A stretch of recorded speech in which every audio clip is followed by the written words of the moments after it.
Locked On Podcast Network presents Locked On Sports Today.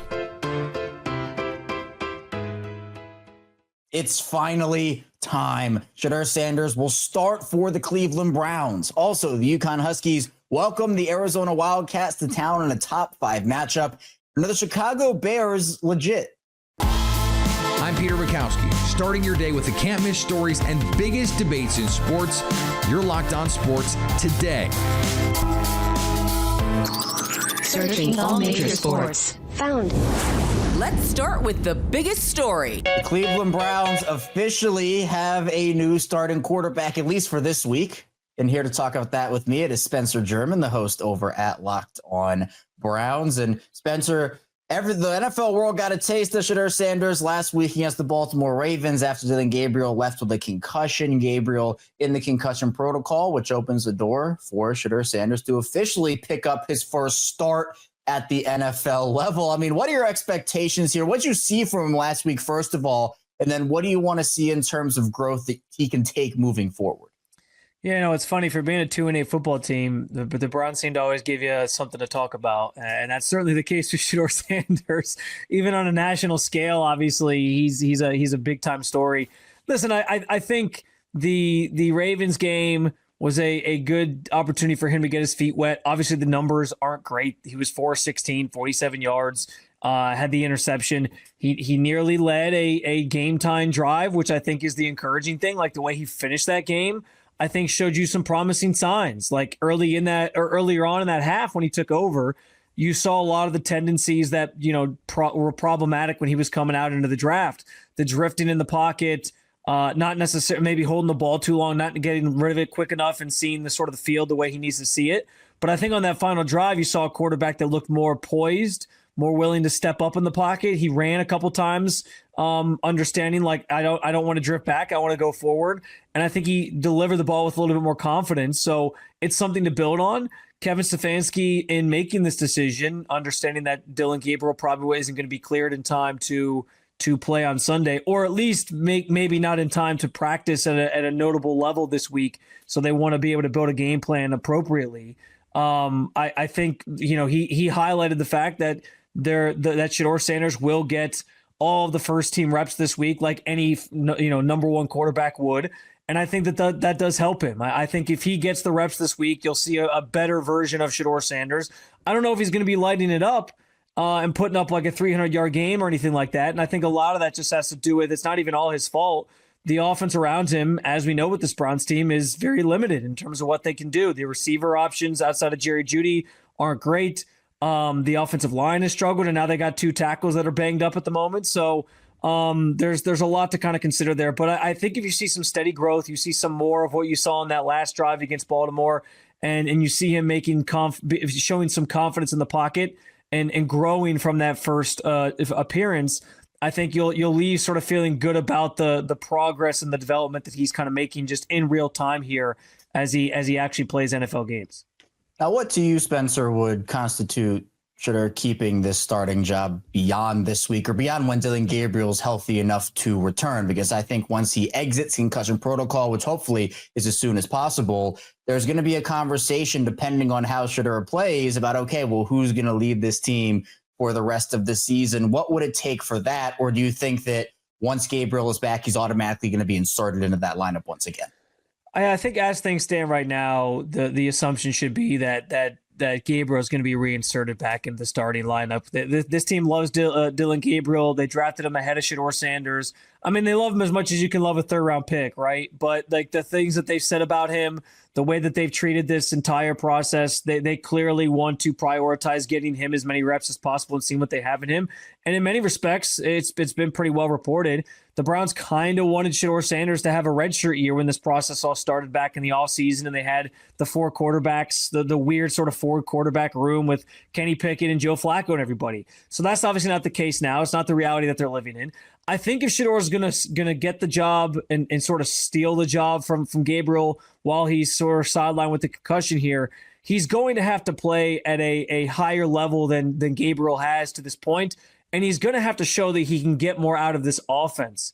than Dylan Gabriel has to this point. I think that's the key thing. Like, if he goes out, like I said, even if he doesn't put up mega numbers like 300 yards or something crazy like that, but you see an offense that is staying ahead of the sticks, actually moving the football, staying on the field, and scoring a lot of points. Like if they score 20, 24, 30 points, and it's not just the defense creating those opportunities for you, I think you'll leave feeling pretty good about that. And I think that would maybe give him a good shot at keeping the job, retaining the job beyond this week. But I think if he just kind of gives you like a ho-hum performance and the Browns maybe win, or if the Browns lose, obviously, I think they probably go back to Dylan Gabriel pretty quickly here. And it goes back to being his job, and Shedeur goes back to that backup role. Stay up to date all year on the Cleveland Browns by subscribing to Locked On Sports Today and Locked On Browns on your favorite podcast app. You're Locked On Sports Today. Coming up, UConn took on Arizona. Before we get to that, Lamar Jackson is battling another injury. The NFL season is rolling along, and FanDuel is making sure you're ready for this weekend with a can't-miss offer. Right now, new customers can bet just $5, and if your bet wins, you'll get $300 in bonus bets to use across the app. I love using FanDuel because it fits however you like to bet. Player props, building a same-game parlay, or even jumping in live as the action unfolds. It's quick, easy, and the best way to add a little more energy to Sundays. So are you ready to play? Download the FanDuel app now by visiting FanDuel.com to get started. That's FanDuel.com to place your first $5 bet. Lamar Jackson is back on the injury report again, this time for his ankle, and it's been pretty clear he's playing hurt. And I mean, I'm scared for Lamar Jackson's health, the amount of hits he's taking, and we'll talk about this a little bit in the second part of the show. There are many people wondering how healthy he actually is at this point with them, not using his legs as much, and, how Lamar looks out there. Like, there are a lot of people that think Lamar is not playing at 100%, and I certainly don't think he is. He's healthy enough to play in the games, but, he's dealing with stuff. He's nursing some stuff. Over in the NBA, the Rockets roughed up the Cavs. Danny Cunningham here at Rocket Arena after the Cavs lose to the Houston Rockets 114-104. Let's talk about this one for 94 feet. The Cavs had what was their worst offensive half of the season to open up this game. They only scored 40 points in the first half. They were shooting the ball terribly beyond the arc, also awful at the free throw line. Those things really didn't change a whole lot throughout the game. Thought in the second half, the Cavs were much better. They outscored the Rockets by 13 points in the third quarter to make this a game. They were able to get it ultimately as close as within one in the fourth quarter after Donovan Mitchell came alive. He hit a few threes, but Houston, for the most part, blitzed Mitchell on Wednesday night in this game, and with no Darius Garland, with no Max Strus, with no Sam Merrill, the Cavs are shorthanded, I think is fair to say, and they really felt it offensively in this game. Now, the Cavs, I do think, did some good things. Thought their defensive activity in that third quarter was fantastic. I think they're discovering some good things about some younger guys that can help when this team's back to full strength, but ultimately, the Cavs need that. They need to get back to full strength. They play again on Friday. Maybe Darius Garland's going to play. It sounds like Jalen Tyson should be back for that one. Sam Merrill, we're not sure yet, but this is a team that I think needs reinforcements, and they might be on the way on Friday. I'll talk to you after that game. The Pacers tried to pick up just their second win of the season. Riding up the escalator at a Gainbridge Field, I was talking about a Pacers win over the Charlotte Hornets, the second win of the season for the Pacers. 3 20-point scores. Benedict Mathurin good again with 24 points. Some solid defense. Siakam with 22. And the surprise of the night, Jay Huff with 20. By far his best game for the Pacers this season. Some great defense moments in the back of his own. Good threes, some drives, a powerful dunk. He looked great. The Pacers offense in general was humming much more today than any other game this season. And Rick Carlisle credited their defense for a lot of that. The connection between both ends was there for the Pacers in a way that it hasn't been all year. The Hornets aren't great. The Pacers have only won one game. They'll take anything they can get. They got a lot of contributions up and down the roster. TJ McConnell, perfect scoring, lots of assists, lots of good play, and we'll break it all down on Locked On Pacers. The UConn Huskies found themselves in a dogfight at home against the Arizona Wildcats on Wednesday night. Locked On Wildcats host Leif Tulane recapped a phenomenal top 5 matchup in college basketball. And they have the best resume in college basketball. But the bigger thing here is Arizona was the better team all game long in Storrs, Connecticut. In a hostile environment. That wasn't a neutral site.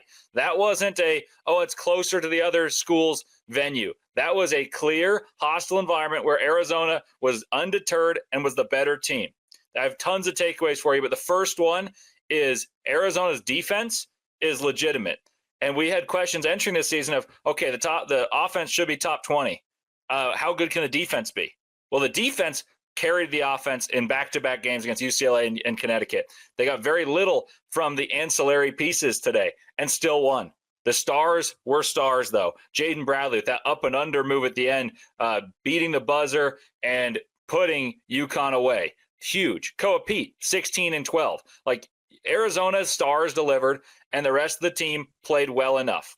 What stood out the most, though, is what I anticipated would happen as soon as I saw Terrace Reed was out. And that really does stink that Terrace Reed was out, because I think that this team was going to win anyway. I picked them to beat UConn. But when Terrace Reed was out, UConn had only one chance. It was to knock down more threes than Arizona by a significant margin. But Arizona was going to clog the paint and dominate the glass. And dominate the glass they did. Arizona had 43 total rebounds as compared to UConn's 23. UConn was kind of weak in the rebound department against BYU, -1. They're -20 in this, Arizona +20. Arizona also turned those 13 offensive rebounds to 16 second chance points. And how often have I praised the Arizona for what I think can happen is they're going to get good looks on offense to begin, and then they're going to get great looks on second chances because they should dominate the glass. They finally dominated the glass. The rebounding margin was absolutely monumental in this game and will be a strength for Arizona. I promised you guys things at the beginning of the season.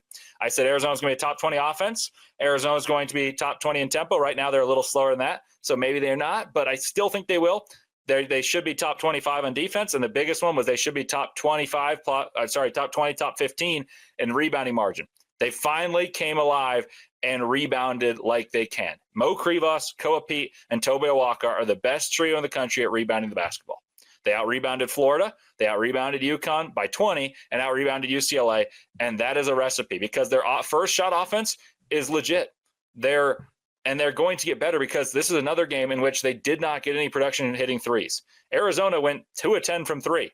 They've won 2 games against Florida and Connecticut. The teams have won the last 3 titles in the game that we love in college basketball by making 2 threes in both those games. 2 of 10 from 3. Arizona is able to manufacture good looks because they go in 2 of 10 from 3, and I thought they missed some bunnies that they really should have made. 46% from the field still. Better than what UConn did with those beautiful sets that Danny Hurley runs, and Arizona is able to win without the ancillary pieces, the guys that I wanted to step up, stepping up. I wanted to see Burries score. I wanted to see Del Orso, Karchenkov, Aristode really impact the game because I thought what would win this game was whose non-stars would step up. UConn's non-stars played better than Arizona's, but Arizona's stars were the best players on the court. Jaden Bradley, 21 points, 8 of 9 from the free throw line, and boy, was he clutch once again. Bona fide closer, stud. Koa Pete loomed large. I wish Arizona gave him the ball more in this game. 16 points, 12 boards, 3 assists, and vital rebounds. Thank you guys for hopping into Postcast. So thrilled to see it. Arizona should be ranked number 1. I agree with you, sports-minded fan, in the comments. I said that before the episode that came out today, previewing this game. I think that Arizona already had the best resume and now undeniably do. Arizona's defense won this game. Their defense won a game where they scored 71 points and held UConn to 67. UConn was a top 6 offensive efficiency team in the land. Stay up to date all year on the Arizona Wildcats by subscribing to Locked On Sports Today and Locked On Wildcats on YouTube or your favorite podcast app. Coming up, the Chicago Bears might be legit. At 7-3, the Chicago Bears may or may not be legitimate. Our latest NFL Players Squad show discussed whether or not the Bears actually have a shot at being a contender. Are they legit contenders? I mean, Ben Johnson has them playing well. Caleb Williams winning ball games. Are they legit? What do you think? It sure seems like it. Ben brought the Detroit culture to Chicago. And he gets those guys rallying behind him. I mean, it's crazy. You watch this cat on the sidelines. He doesn't say much, doesn't do much. He's just very stoic out there. Then you get him in the locker room after these wins. The dude's going nuts. I mean, it's unbelievable. He put a lot of passion. So I can only imagine what practices are like. It's probably just like Dan, Campbell out in practice, running around, yelling, screaming. But, during the game, he's focused. He's got his players focused on the task at hand, and they're playing great football. And they got that quarterback. He's making plays. They don't ask him to do a lot. They're running the ball more, to keep the ball out of his hands and keep it manageable for him to make the plays that he needs to make to keep this team going. And they've cut down the turnovers this year, which has helped tremendously. And the defense is coming on. You know, I mean, they're playing really good football.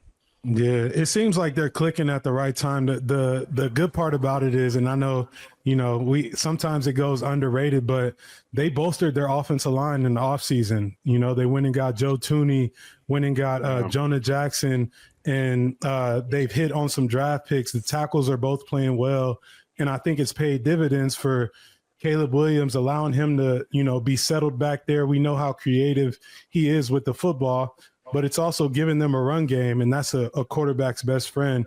Crazy stat, 6 game-winning drives in his last 11 starts, and 5 of those were 2 minutes or under on the clock. So they're winning close football games, and that's what it's going to be. You know, this is a team that it seems like Ben Johnson has kind of revived their energy, revived their spirit.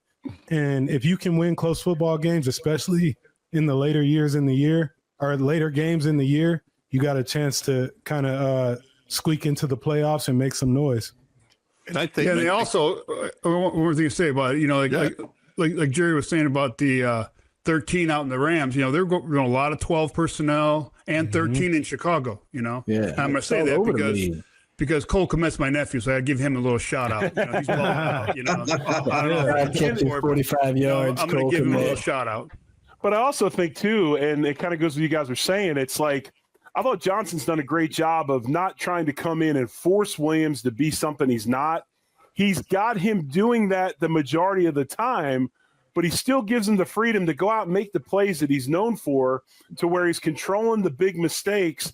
And when he needs him to make that explosive, he has the freedom to do it. So the way he's managing Caleb Williams, because – you know, following him throughout college, being in Tulsa, seeing him at OU and stuff, he can be a little difficult sometimes. And whatever this relationship is, it's working well. And we all know Caleb Williams can make explosive plays, but you can't just throw him in a box and say, hey, you got to do it this way. You got to let him have some freedoms.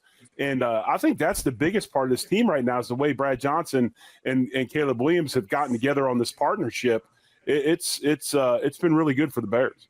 Yeah, Ben Johnson has Caleb playing lights out different. We keep getting, as Commanders fans and Commanders nations, Bears fans find their way over there trying to pick on us, trying to switch quarterbacks and whatnot. But Caleb's playing lights out, and it's a really good marriage with Ben Johnson, his ability to call plays and to get his players in a position to make it so easy for them to be successful, man. If you're catching this episode after hearing your favorite Locked On show, make sure to subscribe to Locked On Sports Today on YouTube or wherever you get your podcasts so you never miss an episode. Also, if you're a new subscriber to Locked On Sports Today, we are here for you with the biggest stories in sports every day.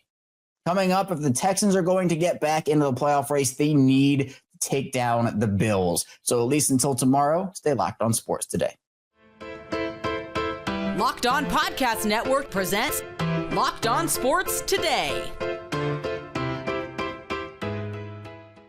For more episodes of Locked On Sports Today, go to our video on demand. Click on Sports at the top of your screen. There, you'll find past episodes of Locked On Sports Today, plus other Locked On shows on demand.